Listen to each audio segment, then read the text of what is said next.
Dumnezeule, și lumea-i luminat mărire ție. Domnului peste ape strângă prălătândă, venit luasul cu Duhul înțelepciunii, Duhul înțelegerii, Duhul temerile Dumnezeu al Hristos, cel ce s-a arătat. Apăsirea celor eștepțiurește, pentru toate îndată și șobește curile apelor sale, văzând peste pânul, vorbiți-se, ca un om mai venit la rău, Hristoase împărate.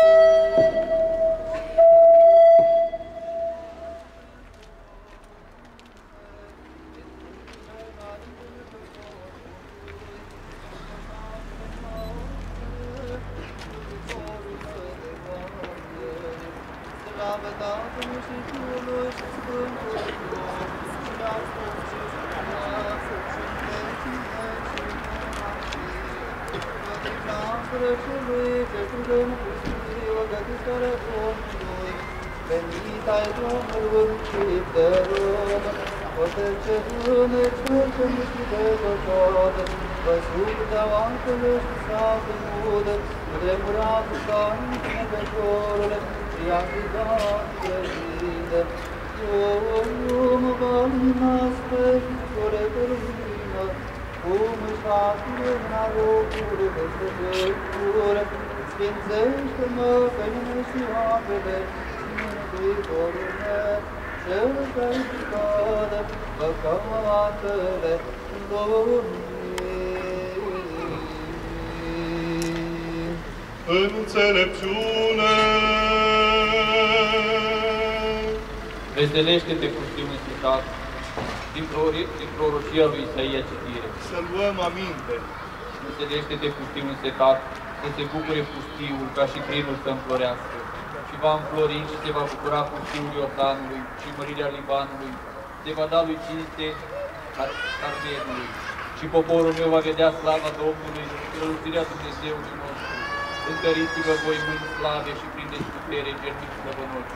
Ziceți celor slavi la inimă și la cuget, întăriți-vă și nu vă temeți, iată Dumnezeul nostru. Cu judecată răsplătește și va răsplăti, El va veni și ne va mântui. Atunci se vor deschide ochii celor orbi, urechile celor surzi vor auzi. Atunci va sări șchiopul ca cercul și limpede va fi limba gângabilor. Pe izvoare de apă vor scurge în pustiu și țirai în pământul setat. Pământul cel fără de apă se va preface în bălți și ținutul pământ setat va fi izvor de apă. Acolo va fi veselia păsărilor, iarbă, trestie și bălți. Acolo va fi cale curată și cale sfântă se va chema și nu va trece pe acolo nimeni necurat și nici nu va fi acolo cale înclinată. Chiar și cei fără de minte vor merge pe dânsa și nu se vor rătăci. Și nu va fi acolo leu, nici fiare pustită, nu se vor sui de ea, și nici nu se vor afla acolo. Se vor merge pe dânsa cei mântuiți, și cei răscumpărați de Domnul se vor întoarce. Și vor veni la Sion în chiote de bucurie și veselia cea veșnică va încărna capul lor. Lauda și bucuria și veselia îi vor ajunge pe aceștia și vor fugi durerea, întristarea și suspinarea. Înțelepciune! Simt prorocia lui Isaia citire. Să luăm aminte! Acestea zice Domnul, sunteți, mergeți la apă și cei care nu aveți argint, mergeți, cumpărați și mâncați, mergeți și cumpărați fără de argint și fără preț și vin grăsime, pentru cei cheltuiți argintul vostru, pentru un lucru care nu rănește și câștiți cu muncii voastre pentru ceva care nu îi păsați urât. Ascultați-mă pe mine și pentru pacele bune, într-o bunătăți și rugăciune pentru Tatăl și Dumnezeu. Luați aminte cu urechile voastre și mergeți pe căile mele. Ascultați-mă pe mine și fiu la cuvântul vostru. Voi face voi legământ veșnic, dându-vă întrunările mele cele cu îngăduința lui David. Iată l-am făcut mărturie prorocilor, profetenilor și stăpânilor peste neamuri. Iată nu vei chema popoare pe care nu le știi, popoare pe care nu te-au cunoscut, dar este de la tine pe Domnul Dumnezeu tău, și preamărește. Căutați pe Domnul când puteți găsi, strigați peste dânsul fără El, aproape de voi. Cel ce studați calea și omul nelegit, vicleniile lui să cunoască pe Domnul, că s-a milosit pe dânsul Sfântul Dumnezeu nostru cel iertător, că drumurile mele sunt drumurile voastre și căile mele ale voastre, zice Domnul, și când de departe sunt cerul de pământ, așa departe sunt căile mele, căile voastre, și cugetele mele, cugetele voastre, pe când se coboară ploaia și zăpadă din cer, nu se mai întoarce până adapă pământului, și face răsare și rodește de cuvânt asemănătorului, pâine și mâncare, așa vreau și cuvântul meu, care este din gura mea. El nu se întoarce către mine, fără să dea rod, El face voia mea și se împlinește rostul lui, și voi cu veselie veniți, iar împălăuziți munții și colinele vor izbuti în strigare și veselie înaintea voastră, și toți copacii cu bărbatul din palme, în locul spinilor va crește chiraposul, și în locul zicii va crește miritul, a Domnului fie slava și veșnica în viitoare pomenire. În înțelepciune. Din prorocial Isaia citire. Să luăm aminte. Atunci zice Domnul, veți scoate apă spre săbiet din zboarele mântuirii și vă zice în ziua aceea, lăudați pe Domnul, chemați numele Lui, vestiți între neamuri lucrările Lui, dați în știre pe noapte să este numele Lui, cântați în frunte pe Domnul, că și El a făcut fapte strălucite, să știe aceste pe pământul, să rădați și vă veseliți locuiți la Sionului, căci mare este lucrul vostru pentru Israel. Să luăm aminte, pace tuturor. Și Duhului Tău, Domnul este luminarea mea și mântuitorul meu, de cine mă voi teme? Domnul este apărătorul vieții mele, de cine mă voi înfricoșa? În înțelepciune. Epistola întâi către Corinteni a Sfântului Apostol Pavel, citire. Să luăm aminte. Fraților, nu voiesc ca voi să nu știți că părinții noștri au fost toți sub nori și că toți au trecut prin mare și toți într Moise au fost botezați în nori și în mare și toți au mâncat aceeași mâncare duhovnicească și toți aceeași băutură duhovnicească au băut, pentru că beau din piatra cea duhovnicească, ce urma ea piatra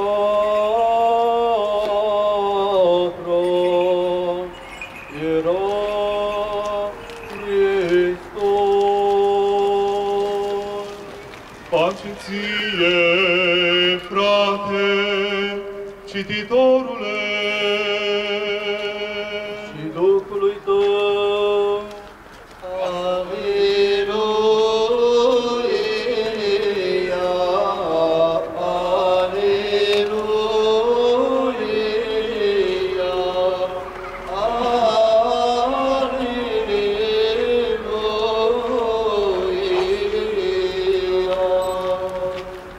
cu înțelepciune drept să ascultăm Sfânta Evanghelie. Pace tuturor!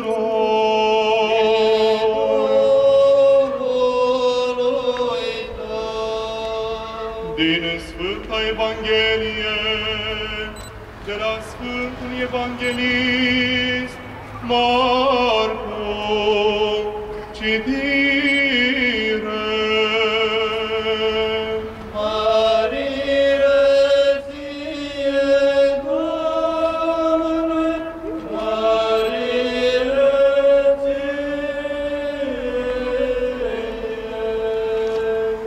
Să luăm aminte. În vremea aceea a venit Iisus din Nazaretul Galilei și a fost botezat de către Ioan în râul Iordan. Și în clipa când el ieșea din apă, Ioan a văzut cerurile deschise și Duhul ca un porumbel pogorându-se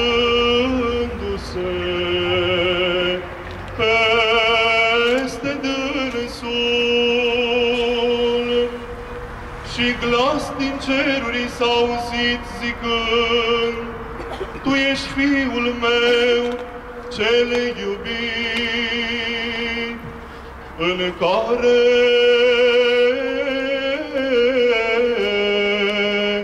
bine am voit.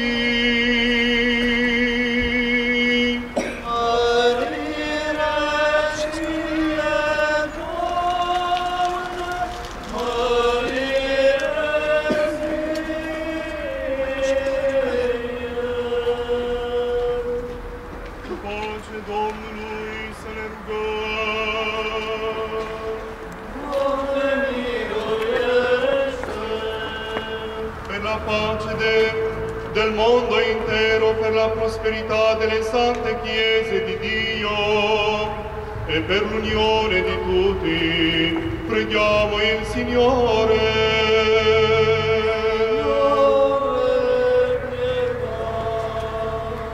Per la pace che viene dall'alto e per la salvezza delle anime nostre, preghiamo il Signore.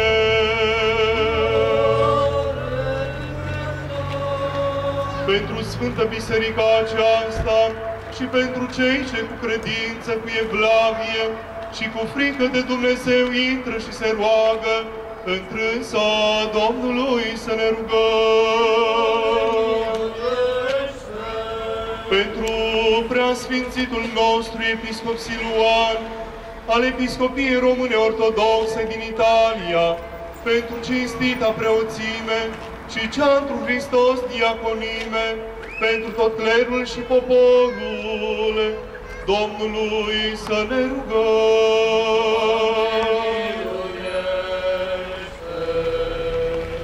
Per questa città, per ogni città e paese e per i fedeli che vi abitano, preghiamo il Signore.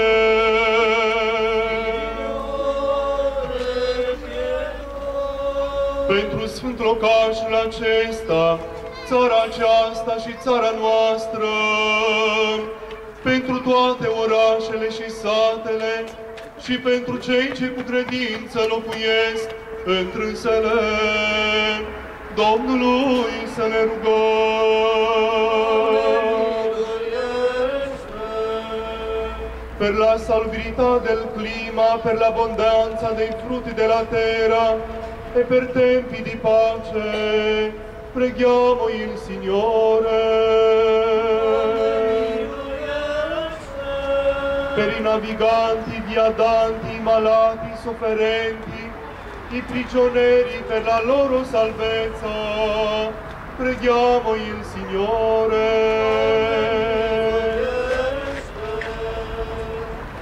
Pentru ca să se sfințească apa aceasta, cu puterea, cu lucrarea și cu venirea Sfântului Tău Duh, Domnului să ne rugăm. Pentru ca să se pogoare peste apa aceasta, lucrarea cea curățitoare a Treimii cele mai presus de fire, pentru ca să fie apa aceasta, tămăduitoare sufletelor și trupurilor și izgonitoare a toată puterea cea potrivnică, Domnului să ne rugăm.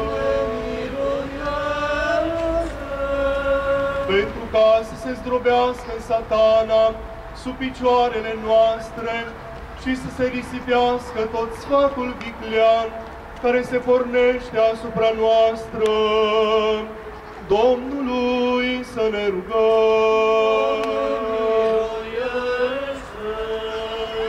Pentru ca să ne scoată pe noi Dumnezeul nostru din toată vrășmășia și ispita care ne stau împotrivă și să ne facă vrednici de bunătățile cele făgăduite, Domnului să ne rugăm. Pentru ca să ne luminăm noi cu luminarea cunoștinței și a dreptei credințe, prin venirea Sfântului Tău Duh, Domnului să ne rugăm. Pentru ca să trimită Domnul Dumnezeu binecuvântarea Iordanului și să sfințească apa aceasta, Domnului să ne rugăm. Pentru ca să fie apa aceasta dar de sfințire și de curățire de păcate, spre tămăduirea sufletului și a trupului și spre tot folosul de trebuință, Domnului să ne rugăm. Pentru ca să fie apa aceasta curățitoare spre viața cea veșnică, Domnului să ne rugăm. Pentru ca să se arate apa aceasta izgonitoare de toată bântuiala vrășmașilor celor văzuți și a celor nevăzuți, Domnului să ne rugăm.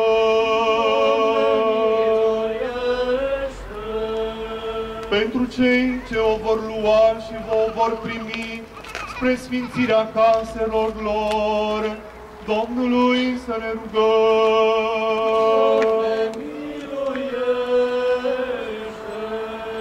Pentru ca să fie apa aceasta curățitoare sufletelor și trupurilor tuturor ce o vor lua cu credință și vor gusta din trânsă, Domnului să ne rugăm. Pentru ca să ne învrednicim în noi, să ne umplem de sfințenie prin gustarea din apa aceasta, cu venirea cea nevăzută a Duhului Sfânt, Domnului să ne rugăm.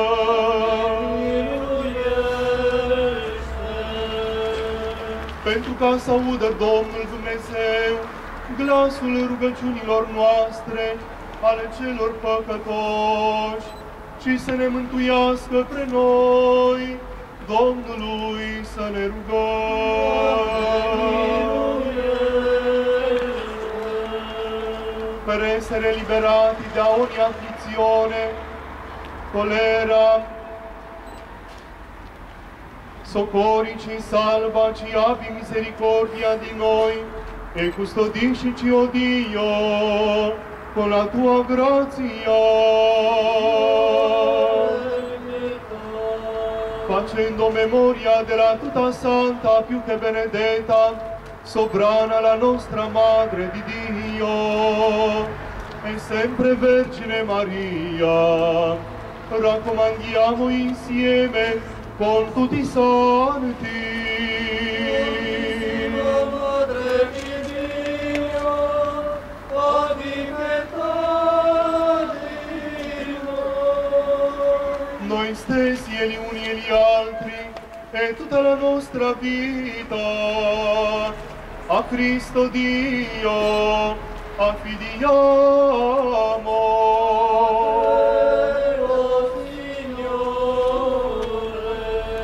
O in te a te aspetta gloria, potenza e adorazione, Padre, Filio e Spirito Santo, ora e sempre nei secoli dei secoli.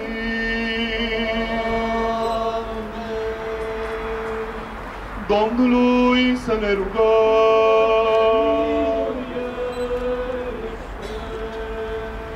Doamne Iisuse Hristoase, Dumnezeule, Fiule unule născut, care ești în sânul Tatălui, Dumnezeule cel adevărat, izvorul vieții și al nemuririi, lumina cea din lumină care ai venit în lume să o luminezi pe ea, luminează cugetul nostru, cu Duhul Tău cel Sfânt și ne primește pe noi, care aducem Ție slavă și bună mulțumire pentru lucrurile Tale, cele din veci mari și minunate, și pentru mântuitoarea Ta rânduială, cea din veacurile cele mai de pe urmă, când Te-ai îmbrăcat în trupul nostru cel neputincios și sărac și Te-ai umilit până la măsura de rob, împărate al tuturor.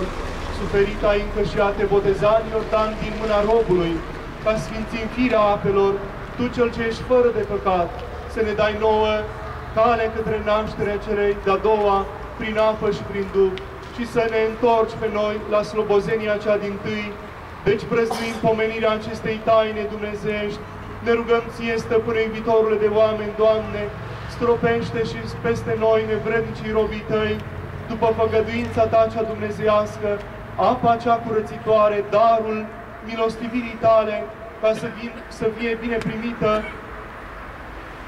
rugăciunea noastră a păcătoșilor pentru apa aceasta și prin trânsa să se dăruiască nouă și tot poporului Tău celui credincios binecuvântarea Ta, slava Sfântului și închinatului Tău nume, că Ție se-ți vine toată slava, cinstea și închinăciunea Tatălui și Fiului și Sfântului Duh, acum și pururea și în vecii vecilor.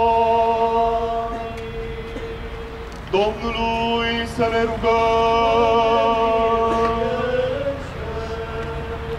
Trăime mai presus de fire, prea bună, prea dumnezeiască, atotputernică, atotvăzătoare, nevăzută, nepătrunsă, făcătoarea ființelor celor înțelegătoare și a firelor celor cuvântătoare, bunătatea cea firească, lumina cea neapropiată, care luminezi pe tot omul care vine în lume, strălucește și într-un mine nevrednicul slujitorul Tău, luminează ochii minții mele, ca să îndrăznesc a lăuda binefacerea și puterea Ta cea nemăsurată.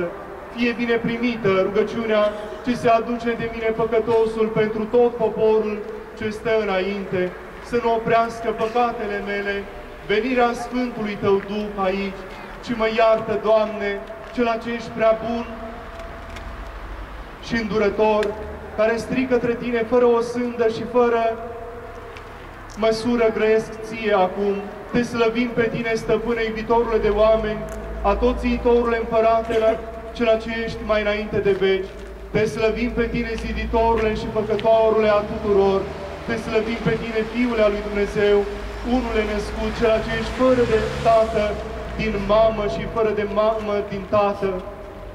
Că la praznicul cel ce a trecut, prunc Te-am văzut, iar la acesta de acum desăvârșit Te vedem pe Tine, Cel ce Te-ai arătat desăvârșit, Dumnezeul nostru din cel desăvârșit, că astăzi ne-a sosit nouă tuturor vreme de praznic și ceata Sfinților cu noi se adună și îngerii cu oamenii împreună prăznuiesc. Astăzi harul Sfântului Tău Duh, în chip de porumbel peste ape se pogoară. Astăzi soarele cel neapus a răsărit și lumina cu lumina Domnului se luminează. Astăzi luna cu raze luminează tot pământul. Astăzi stelele cele luminoase, cu lumina strălucirilor, lumea înfrumusețează. Astăzi norii rourează din cer, omenirii ploaia dreptății. Astăzi cel nefăcut de bunăvoia sa este atins cu mâna cea de către făptura sa. Astăzi prorocul și înainte mergătorul se apropie de stăpânul și cu frică stă înaintea lui, văzând pogorârea lui Dumnezeu la noi. Astăzi apele Iordanului se prefac în vindecări cu venirea Domnului. Astăzi toată făptura se adună cu curgeri tainice. Astăzi păcatele oamenilor se curățesc în apele Iordanului. Astăzi raiul s-a deschis oamenilor și soarele dreptății ne luminează nouă. Astăzi apa cea amară, care era în vremea lui Moise, se preface în dulceața poporului cu venirea Domnului. Astăzi ne-am izbăvit de plânsul cel vechi și ca un Israel nou ne-am mântuit. Astăzi ne-am izbăvit de întuneric și cu lumina cunoștinței de Dumnezeu ne-am luminat. Astăzi întunericul lumii se risipește cu arătarea Dumnezeului nostru. Astăzi toată făptura se luminează de sus ca o făclie. Astăzi înșelăciunea se surpă și cale de mântuire ne lucrează nouă venirea Stăpânului. Astăzi cele de sus cu cele de jos împreună prăznuiesc și cele de jos cu cele de sus împreună vorbesc. Astăzi obștea cea sfințită și mult vestită a ortodoxilor se bucură. Astăzi Stăpânul merge la botez ca să ridice firea omenească la înălțime. Astăzi cel neplecat se pleacă robului său ca să ne libereze pe noi din robie. Astăzi împărăția cerurilor a îndobândit, iar împărăția Domnului nu are sfârșit. Astăzi pământul și marea și-a împărățit bucuria lumii și lumea s-a umplut de veselie. Te-au văzut apele, Dumnezeule, te-au văzut apele și s-au temut. Iordanul s-a întors înapoi, văzând focul Dumnezeirii, pogorându-se trupește și intrând în trânsul. Iordanul s-a întors înapoi, văzând pe Sfântul Duh în chip de porumbel pogorându-se și zburând împrejurul tău. Iordanul s-a întors înapoi și văzând pe cel nevăzut în chip văzut, pe Făcătorul întrupat, pe Stăpânul în chip de rob. Iordanul s-a întors înapoi și munții au săltat văzând pe Dumnezeu întrupat, iar morții au dat glas mirându-se de Cel ce a venit, lumină din lumină, Dumnezeu adevărat din Dumnezeu adevărat, prăznuire stăpânească văzând astăzi în Iordan și pe Cel ce moartea neascultării și boldul înșelăciunii și legătura iadului în Iordan a afundat și a dăruit lumii botezul mântuirii. Pentru aceasta și eu, păcătosul și nevrednicul slujitorul tău, mărturisind slăvitelor tale minuni, de frică, fiind cuprins cu milință, strig către tine. Mare ești, Doamne, și minunate sunt lucrurile tale, și niciun cuvânt nu este de ajuns spre lauda minunilor tale.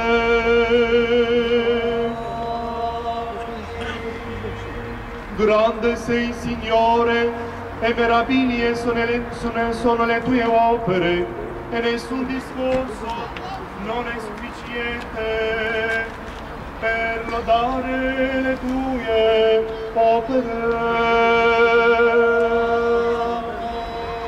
Mare ești, Doamne, și minunate sunt lucrurile tale, și niciun cuvânt nu este de ajuns spre lauda minunilor tale. Că Tu cu voia toate pe toate le-ai adus, dintr-o neființă într-o ființă, cu puterea Ta ții făptura și cu purtarea Ta de grijă chivernisești lumea. Tu din 4 stihii ai întocmit făptura și cu 4 vreme ai încununat fugerea anului.